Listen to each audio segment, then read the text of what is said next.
नमस्कार, वंदे मातरम, जय हिंद, जय जोहार। स्वागत है आप सभी का आपके अपनी YouTube channel CG job education पर। साथियों, सीजी टेट 2026 और शिक्षक भर्ती 2026 दोनों के लिए इम्पोर्टेंट क्लास है। हिंदी पेडागोजी सेक्शन में हम वर्णमाला पर आधारित एमसीक्यू इस वीडियो में देखने जा रहे हैं। इसी प्रकार हम टॉपिक वाइज आपके लिए एमसीक्यू लेकर आने वाले हैं हिंदी में।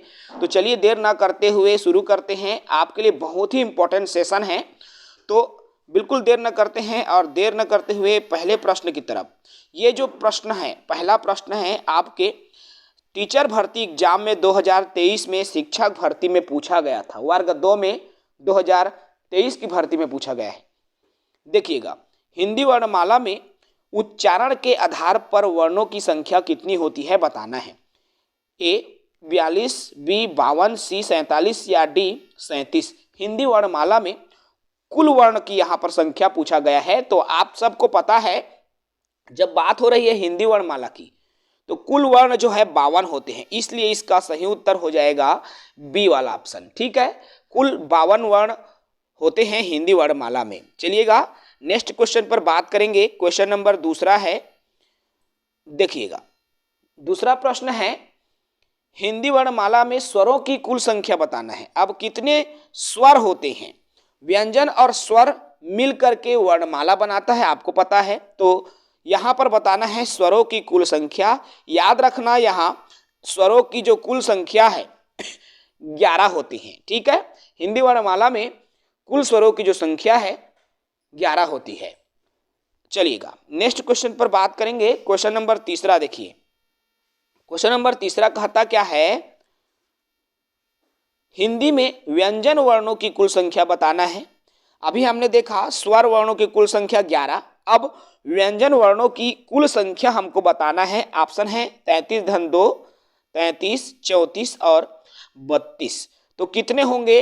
यहाँ पर प्रश्न क्रमांक 3 है और इसका उत्तर हो जाएगा 33। कितना हो जाएगा दोस्तों?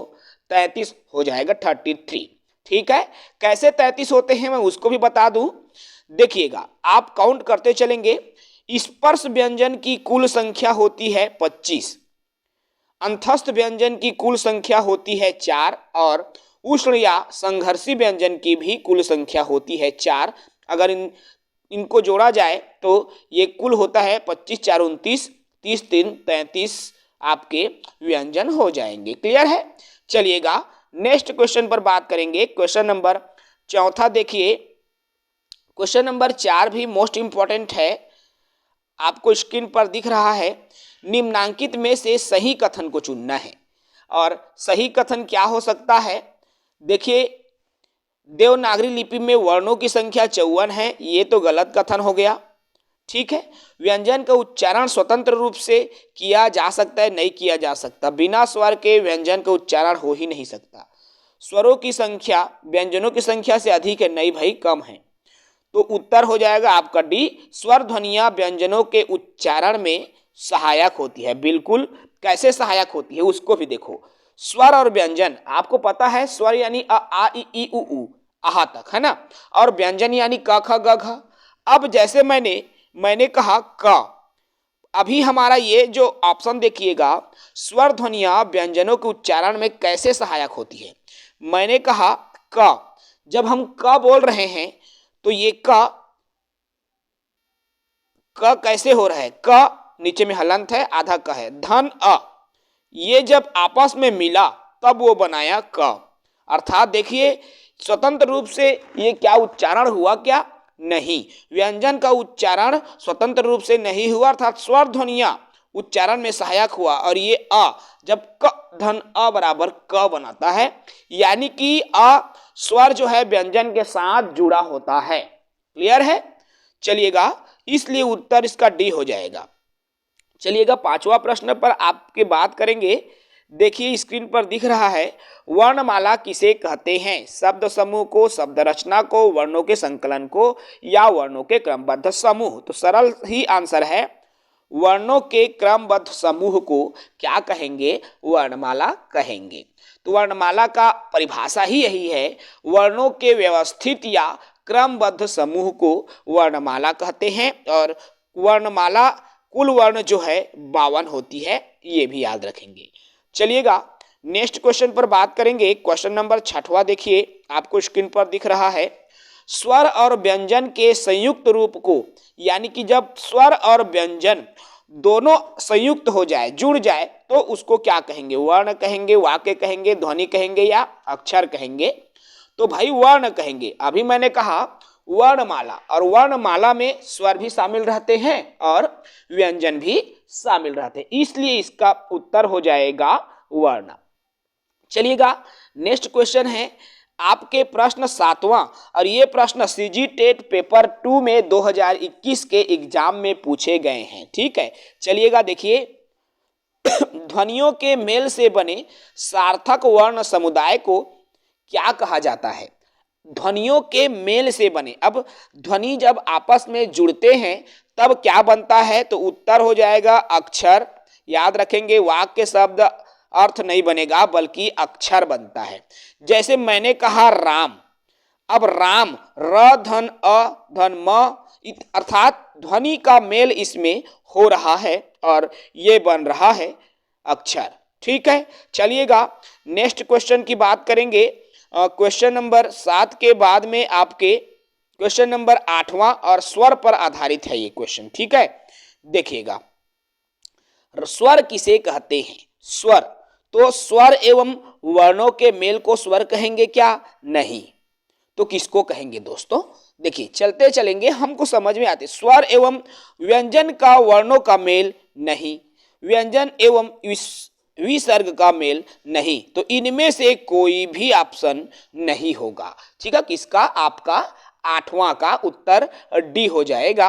तो किसको हम स्वर कहेंगे? तो स्वर का आशय उनके वर्ण से होता है। याद रखना, स्वर का आशय उनके वर्ण से होता है जिनका उच्चारण स्वतंत्र रूप से किया जाता है।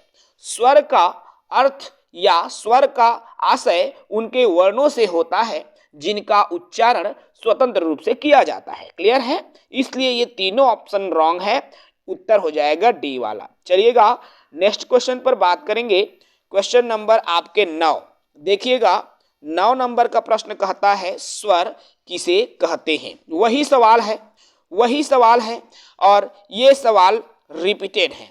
ठीक है, रिपीटेड क्वेश्चन है मेरे दोस्तों, 2 बार पूछा गया है। आगे बात करेंगे।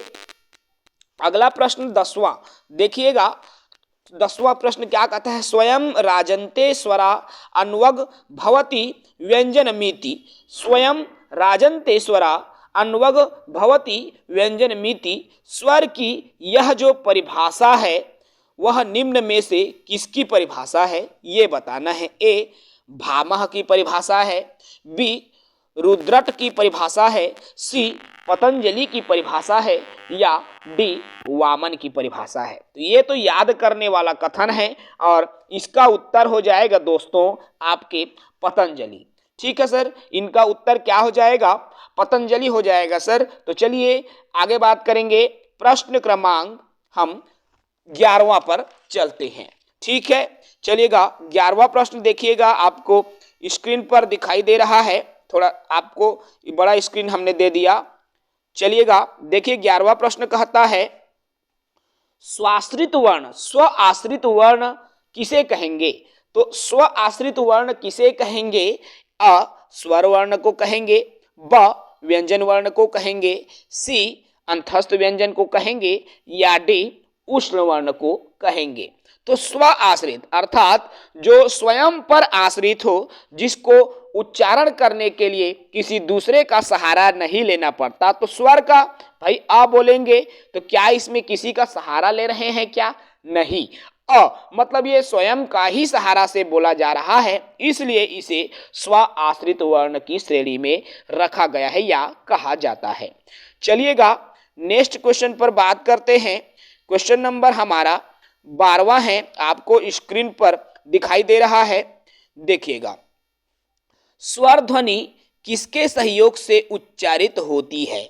अब भाई स्वर ध्वनि किसी के सहयोग से बोला जाता है क्या? किसके सहयोग से बोला जाएगा?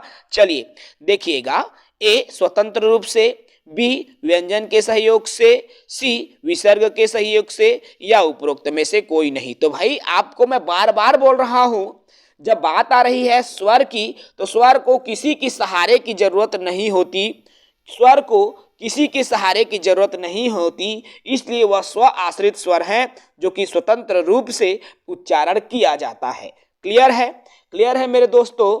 चलिएगा इसमें देखिए थोड़ा, इसमें क्या है, अन्य वर्ण का इसको सहारा लेने की जरूरत ही नहीं होता है। ठीक है, चला नेक्स्ट क्वेश्चन पर बात करेंगे। क्वेश्चन नंबर 13 आपको स्क्रीन पर दिख रहा है, देखिएगा।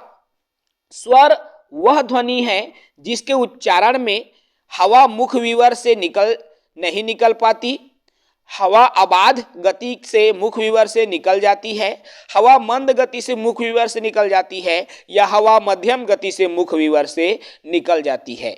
बताना है आपको स्वर वह ध्वनि है। 13 नंबर का प्रश्न है, स्वर वह ध्वनि है जिनके उच्चारण में क्या होगा भाई, हवा अबाध गति से मुख विवर से। भाई जब आप उच्चारण करोगे तो मुख विवर से अबाध बिना बाधा के वह बाहर निकलेगी, तब तो हमको वो स्वर सुनाई देगा ना। इसलिए इसका उत्तर क्या हो जाएगा, बी वाला ऑप्शन सही हो जाएगा। चलिएगा नेक्स्ट क्वेश्चन पर बात करेंगे। क्वेश्चन नंबर है हमारा 14 नंबर का प्रश्न है, देखिएगा। स्वर वर्ण को आपको छांट कर बताना है, स्वर वर्ण को छांट कर आपको बताना है। ए है क ख ग घ, बी है अ आ इ ई, सी है अक्षत ऋषि और ऋ, और इनमें से कोई नहीं। तो आपको बताना है स्वर वर्ण को छांट कर। इन चारों ऑप्शंस में आपके देखिए क ख ग घ तो कतई नहीं है, अक्षत्र वाला भी नहीं है, नहीं होगा, तो इसका अ आ इ ई ये है आपके स्वर वर्ण।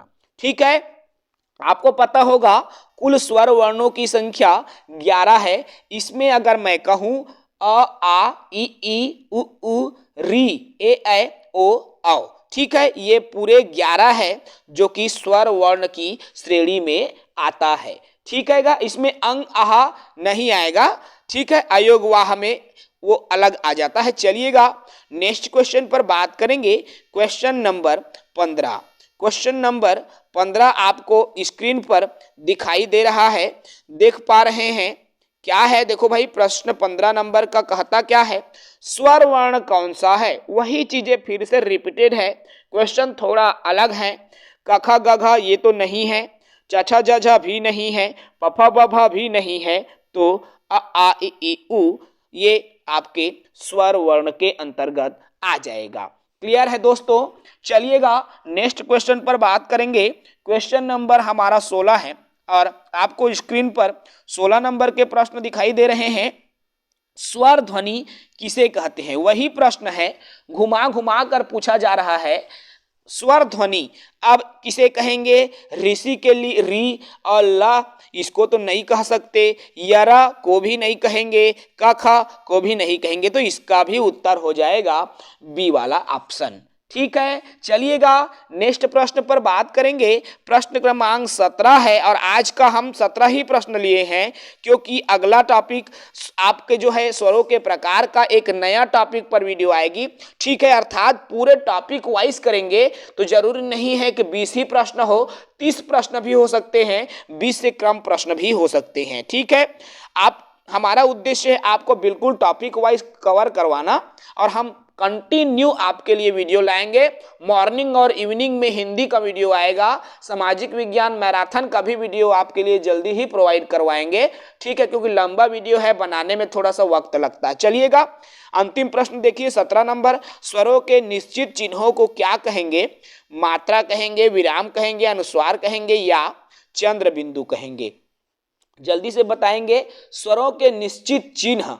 अब जो है कोई भी स्वर में निश्चित एक चिन्ह लगा होता है, उन चिन्हों को न तो हम चंद्र बिंदु कह सकते हैं, न मात्रा, न अनुस्वार, तो उसको हम विराम का नाम दे सकते हैं, है ना भाई। क्या कह सकते हैं उसको, विराम का नाम, विराम चिन्ह का नाम दे सकते हैं। तो चलिएगा ये हमारे 17 प्रश्न ही आज के सेशन में रहे हैं। इसके बाद जो है हमारा आएगा स्वर के प्रकार, और स्वर के प्रकार पर बात करेंगे, स्वर के प्रकार से संबंधित, जिसमें मात्रा के आधार पर, होंठ के खुलने के आधार पर, ठीक है, इन दोनों के आधार पर हम स्वरों के प्रकार आप सबके लिए एक धमाकेदार MCQ का नया सेशन नेक्स्ट वीडियो आएगी। हमारे साथ बने रहेंगे। जो भी साथी पहली बार हैं चैनल को सब्सक्राइब करेंगे। जय हिंद, वंदे मातरम।